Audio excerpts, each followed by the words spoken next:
Hello friends, N-M-M-S आणि scholarship याच्यासाठी बुद्धिमत्ता चाचणी हा जो विषय असतो त्याच्यामध्ये वेगवेगळ्या प्रकारचे प्रश्न असतात. त्यातलाच एक प्रश्न संख्या मालिका. म्हणजे संख्यांची एक मालिका आपल्याला दिलेली असते किंवा काही संख्या आपल्याला दिलेल्या असतात ज्याच्यामध्ये काहीतरी परस्पर संबंध असतो आणि तो ओळखून आपल्याला प्रश्नचिन्हाच्या ठिकाणी संख्या शोधायची असते. तर असा एक प्रश्न प्रकार असतो. या संख्या मालिकेवर आधारित वेगवेगळे प्रकारचे प्रश्न असतात.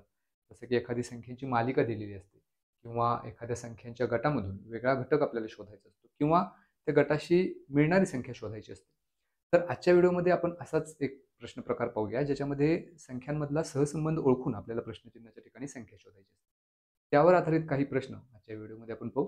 सुरुवात या पहिल्या प्रश्नापासून करूया, ज्याच्यामध्ये आपल्याला 7 आणि 50 यांच्यामध्ये एक संबंध आहे. तर 9शी संबंधित संख्या कोणती, असा प्रश्न विचारला. म्हणजे 7 आणि 50 मध्ये जो संबंध आहे त्या संबंधानुसार 9शी संबंधित या 4 पर्यायापैकी कोणती संख्या असेल ते आपल्याला शोधायचं. मग सुरुवातीला तर या दोन ज्या संख्या आहेत 7 आणि 50 त्याच्यामध्ये संबंध काय आहे, किती वेगवेगळ्या पद्धतीने तो संबंध आपल्याला लावता येतो ते आपण बघू. म्हणजे 7च्या पटीमध्ये 50 ही काही संख्या नाही, पण 7 गुणिले 7 49 मिळेल. त्याच्यामध्ये 1 जर मिळवले तर 50 मिळतील. मग ते लॉजिक पहिल्यांदा 9 साठी लावून बघायचं. म्हणजे 9 गुणिले 7 अधिक 1, मग 9 गुणिले 7 63 अधिक 1 64 मिळेल. पण ते पर्यायच नाही, त्यामुळे ह्या पद्धतीने आपण ते सोडवू शकत नाही. दुसरा एक पर्याय आपण असा घेऊ शकतो की 7ला 7नच गुणले, मग त्या लॉजिकनुसार इथं 9ला समजा 9नच गुणलं आणि त्याच्यामध्ये 1 जर मिळवलं तर 9 गुणिले 9 81 अधिक 1 82 मिळेल, जो इथं आपल्याला पर्याय दिसतोय. त्यामुळे त्या सूत्रानुसार आपल्याला ते शोधता येईल किंवा त्या सूत्रानुसार किंवा त्या संबंधानुसार त्या प्रश्नचिन्हाच्या ठिकाणी संख्या 82 येईल. किंवा दुसरा एक संबंध आपण इथं असा लावू शकतो की 7 आणि 50 मध्ये संबंध असा आहे की 7चा वर्ग अधिक 1, कारण 7चा वर्ग 49 अधिक 1, मग त्या लॉजिकनुसार इथं 9चा वर्ग अधिक 1 जर केलं तर 9चा वर्ग 81 अधिक 1 82 मिळेल, पर्याय क्रमांक 1. तर या पद्धतीने आपल्याला ह्या ज्या दोन संख्या आहेत त्या दोन संख्यांच्या मध्ये असणारा संबंध ओळखून मग पुढच्या गटामध्ये प्रश्नचिन्हाच्या ठिकाणी संख्या शोधायची. तर हे या पद्धतीचे प्रश्न या प्रश्न प्रकारामध्ये असतात. आता पुढचा प्रश्न त्याच पद्धतीचा आहे. 13 आणि 170 मध्ये जो संबंध आहे त्या संबंधानुसार 16शी संबंधित या 4 पैकी संख्या कोणती असेल? 256, 257, 255 की 258.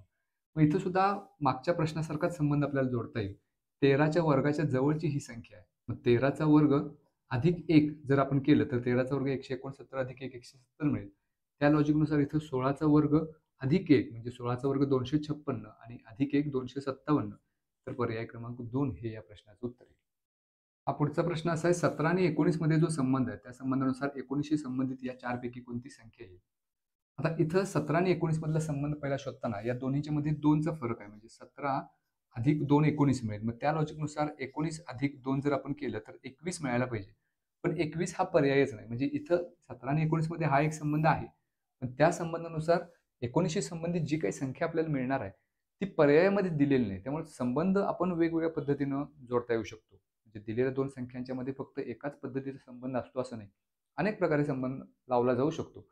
आपल्याला ते शोधायचं आहे की दुसऱ्या संख्येशी संबंधित तसा जो संबंध आहे त्याच्याशी संबंधित जी संख्या येणार आहे ती पर्यायामध्ये आहे का? जर असेल तर तो संबंध लागू होतो आणि त्याच्यानुसार आपण उत्तर शोधू शकतो. म्हणजे इथं 17 अधिक 2 या लॉजिकनुसार 19शी संबंधित संख्या 21 मिळते, पण ती पर्यायित नाही. त्यामुळे हा संबंध इथं लागू होत नाही. मग दुसरा काय संबंध लागू होईल? तर या दोन्ही संख्यांचं निरीक्षण आपण केलं, 17 आणि 19 या सलग येणाऱ्या मूळ संख्या आहेत. म्हणजे इथं असाही संबंध असू शकतो. या दोन संख्या अशा घेतल्यात ज्या 17 आणि 19 या क्रमाने येणाऱ्या मूळ संख्या. मग त्याच लॉजिकनुसार 19 नंतर येणारी मूळ संख्या 23 आहे. त्यामुळे प्रश्नचिन्हाच्या ठिकाणी संख्या असेल 23, पर्याय क्रमांक 2. हा पुढचा प्रश्न आहे. हा प्रश्न थोडासा वेगळा आहे आता. 62 आणि 74 मध्ये जो संबंध आहे त्यानुसार 25शी संबंधित या 4 पैकी कोणती संख्या येईल असा प्रश्न आहे. आता इथं 62 आणि 74 या दोन्हीच्या मधला फरक जर आपण बघितला तर 62 मध्ये जर 12 मिळवले तर 74 मिळतात. मग तेच लॉजिक जर आपण इथं वापरलं, 25 मध्ये 12 मिळवले तर आपल्याला 37 मिळेल.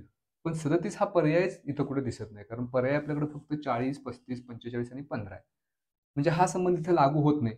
दुसरा कोणता संबंध इथं लागू होतो का तेही बघू. 25 ही एक पूर्ण वर्ग संख्या दिसते, तसं 62 किंवा 74 ही पूर्ण वर्ग संख्या नाही. मग पुन्हा एकदा या रिलेशनकडे येऊया. म्हणजे इथं आपण असा विचार करायचा की ही संख्या 12च का घेतलेली आहे? म्हणजे 62 मध्ये 12च का मिळवले? 10 का नाही? 15 का नाही? 25 का नाही? तर मग या 62 आणि 12 मध्ये काय संबंध आहे का? ते आपण विचार करायचा थोडासा. म्हणजे 62 मध्ये हे 2 अंक आहेत, 6 आणि 2 यांचा गुणाकार 12 येतो. त्यामुळे या 62 मध्ये 12 मिळवल्यानंतर 74 मिळेल.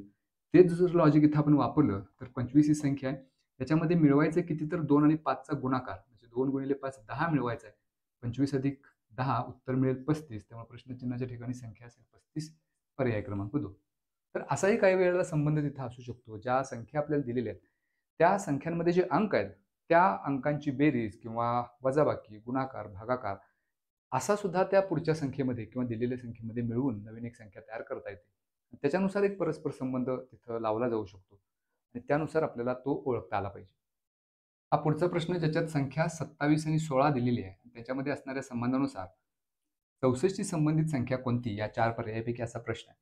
मग इथं पहिल्यांदा या सर्व संख्यांचं आपण निरीक्षण करूया. याच्यामध्ये एक समान गुणधर्म काही वेळेला दिलेला असतो आपल्याला, जसं की पूर्ण वर्ग संख्या, पूर्ण घन संख्या किंवा मूळ संख्या किंवा त्रिकोणी संख्या. मग त्या पद्धतीच्या ज्या विशिष्ट प्रकारच्या संख्या आहेत, त्या संख्या तर आपल्याला दिलेल्या नाहीत ना, ते पहिलं आपण इथं विचार करायचा. मग आपण एक इथं लक्षात येईल की 27 ही जी संख्या आहे ती पूर्ण घन आहे, म्हणजे 3चा घन आहे आणि 16 ही संख्या मात्र घन नाही, तर तो वर्ग आहे 4चा. म्हणजे इथं संबंध असा आहे की 3चा घन 27 आहे, त्याच्या पुढची नैसर्गिक संख्या 4, 4चा वर्ग 16 आहे.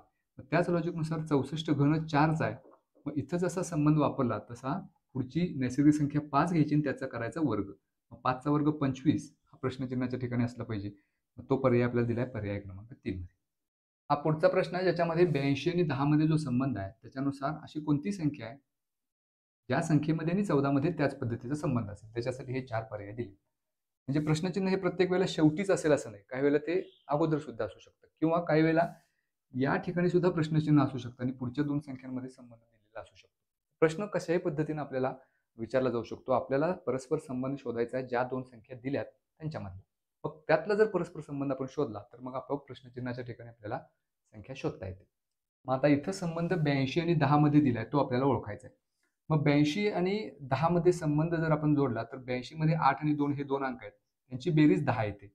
मग या प्रश्नचिन्हाच्या ठिकाणी अशी कोणती संख्या पाहिजे या 4 पैकी ज्यांची बेरीज किंवा ज्या संख्येतील अंकांची बेरीज केली तर ते 14 येईल. मग ते आपल्याला दिसतं इथं पर्याय क्रमांक 1 मध्ये. कारण इथे 77 जर आपण ठेवलं तर 7 आणि 7 ची बेरीज 14 मिळेल. इतर कुठल्याही संख्येमधल्या अंकांची बेरीज 14 आपल्याला मिळत नाही. त्यामुळे प्रश्नचिन्हाच्या ठिकाणी संख्या असेल 77 जे आपल्याला दिले पर्याय क्रमांक 1 मध्ये. हा पुढचा प्रश्न आहे ज्याच्यामध्ये अपूर्णांकात आपल्याला दिलेले म्हणजे 4/25 आणि 6/49 यांच्यामध्ये जो संबंध आहे त्याच्यानुसार 8/81 शी संबंधित संख्या कोणती या 4 पर्यायापैकी. मग इथं सर्व छेदांचं जर आपण निरीक्षण केलं तर ते पूर्ण वर्ग आहे. म्हणजे इथं 25 5चा वर्ग आहे, 49 7चा वर्ग आहे, 81 9चा वर्ग आहे. प्रश्नचिन्हाच्या ठिकाणी जी कुठली संख्या असेल त्याच्या छेदामध्ये 11चा वर्ग असणार आहे 121. मग या 4 पर्यायापैकी 11चा वर्ग छेदामध्ये 121 असणारी एकच संख्या आहे पर्याय क्रमांक 2. त्यामुळे या प्रश्नाचं उत्तर असेल पर्याय क्रमांक 2. तर त्याच वेळेला आपण अंशांचं सुद्धा निरीक्षण करू शकतो जिथं 4 आणि 6 आहे. म्हणजे 4च्या पुढची समसंख्या 6 त्या लॉजिकनुसार 8ची समसंख्या 8च्या पुढची समसंख्या 10 येईल जे इथं पर्यायामध्ये दिलेलं आहे. त्यामुळे हे उत्तर आपलं कन्फर्म होईल. प्रश्नचिन्हाच्या ठिकाणी संख्या असेल 10/100. पुढचा प्रश्न 555 आणि 185 मध्ये जसा संबंध आहे त्या लॉजिकनुसार 669 शी संबंधित संख्या कोणती या 4 पर्यायापैकी. मग इथं 555 आणि 185 यांचं जर निरीक्षण केलं तर साधारणपणे आपल्या लक्षात येईल की या 555ला 1/3 न गुणलं किंवा 3 न भागलं तर 185 मिळतात. म्हणजे त्या लॉजिकनुसार 555 भागिले 3 185 मिळेल.